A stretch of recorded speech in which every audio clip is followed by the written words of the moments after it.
et vous respecte en main, soit avoir de quoi l'embarquer dans un vent pour l'y emmener. Pourquoi ? Tout simplement parce que le mettre dans des situations de difficulté, entre guillemets, en dehors de la routine du champ dans lequel vous allez le voir tous les matins, ça peut être quelque chose de bien, d'autant plus que vous pourriez avoir l'avis d'un professionnel, c'est-à-dire un moniteur d'équitation, etc., etc. Et une dernière chose qui me semble être une bonne idée ou une bonne piste à suivre, c'est d'être plusieurs personnes à le manipuler. On rêve toutes d'avoir une relation fusionnelle avec notre cheval. Oui, c'est sûr, mais si votre cheval, poulain ou pas, panique parce que c'est quelqu'un d'autre qui doit lui faire des soins, ce n'est pas une bonne chose. L'avantage pour ma part qu'Elion soit en pension, c'est que il y a plusieurs personnes qui le nourrissent, il y a plusieurs personnes qui vont voir si tout va bien dans le champ, il voit du monde, il voit des enfants, il voit d'autres chevaux, etc., etc. Et selon moi, c'est une très bonne chose. En conclusion, je pense qu'avoir un poulain comme premier cheval, à moins d'avoir une très bonne expérience équestre et de savoir se remettre en question de façon continue, n'est pas une bonne chose. Pourquoi ?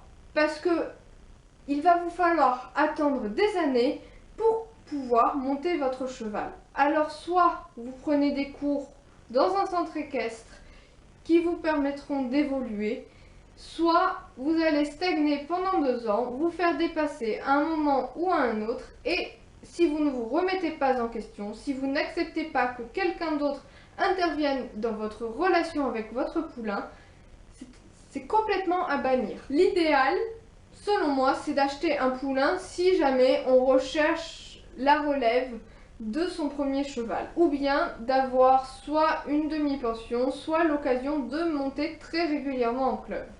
Vous l'aurez compris, je ne suis probablement pas l'exemple à suivre. Certes, j'ai un galop 7, certes, je monte depuis l'âge de 4 ans, malgré quelques pauses. J'ai aussi gagné en expérience théorique et pratique en ayant plusieurs emplois auprès des chevaux. Cependant, je ne suis pas toujours très sûre de moi. C'est mon premier poulain, c'est aussi mon premier cheval, et même si je ne me voyais pas acheter un cheval adulte, et je vous dirai après pourquoi, eh bien, si je n'avais pas pu le mettre dans une pension, dans un centre équestre, et avoir autour de moi une communauté cavalière et équestre pour me soutenir, me suivre et me conseiller au besoin, eh bien je ne l'aurais tout simplement pas fait. Vous le savez, à côté des lions, je ne monte pas régulièrement, c'est-à-dire que malgré le fait que je fasse de temps en temps une promenade ou que je compte reprendre les cours 1 à 2 fois par mois, ce n'est pas ça qui va me faire progresser pour le moment. Et je pense que si vous n'aviez pas à un moment de votre vie cavalière un niveau déjà plus que correct, c'est quelque chose que vous ne pouvez pas tenter. Ou en tout cas, que je vous déconseille fortement. Si j'en reviens à moi, effectivement, aujourd'hui, je n'ai pas le niveau, et j'en suis totalement consciente, de monter mon cheval et de le dresser de A à Z. C'est pourquoi je pense que si vous avez en tête de vouloir tout faire tout seul avec votre poulain, c'est une très mauvaise idée. Il faut pouvoir savoir qu'un jour, on aura besoin de quelqu'un, que ce soit pour le débourrage, soit avant le débourrage pour une question de respect et de hiérarchie, soit après au moment du dressage. Enfin, vous allez vous demander pourquoi moi j'ai voulu un poulain plutôt qu'un cheval, parce que oui, c'était un acte réfléchi, je savais que j'allais galérer, mais c'était un acte bien voulu. Tout simplement parce que j'ai appris à avoir une vision différente de l'équitation et des chevaux que celle que j'avais avant. C'est-à-dire que, pour le moment, non, je n'ai aucun objectif avec Elion. Je sais que je veux m'amuser, passer de bons moments, mais je n'ai pas de discipline de prédilection comme ça a pu être le cas fut un temps.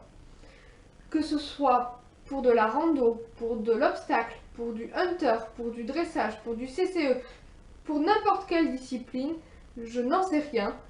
Je veux faire ce qui ira bien à mon cheval. C'est-à-dire que je ne me vois pas revendre Elion parce qu'il ne sautera pas assez haut. Je ne me vois pas revendre Elion, tout simplement parce que c'est mon cheval et que de toute ma vie, je ne me vois n'en avoir qu'un. C'est pas à 50 piges que je vais m'acheter un poney. Donc voilà, ça c'est à prendre en considération. Si vous avez des objectifs très précis avec un cheval, autant le prendre adulte et que vous sachiez à quoi vous attendre. Pour ma part, je ne m'attends à rien, je m'adapterai et c'est cette relation que je voulais avec mon cheval, tout simplement. Et encore une fois, je me répète, mais le fait d'être encadré, de pouvoir à l'avenir éventuellement prendre davantage de leçons, de pouvoir, bien sûr, une fois qu'il sera monté, prendre des leçons également, c'était un paramètre très important. Voilà tout le monde, j'espère que cette vidéo vous aura plu, j'espère ne pas vous avoir trop découragé si c'était votre objectif d'acheter un poulain. Toutefois, je pense que toutes ces choses sont à considérer et si vous achetez un poulain, n'hésitez pas à vous faire suivre. C'est-à-dire à vous faire conseiller par un professionnel, tout simplement. Voilà, je vous dis à bientôt et faites un câlin de ma part à votre poney.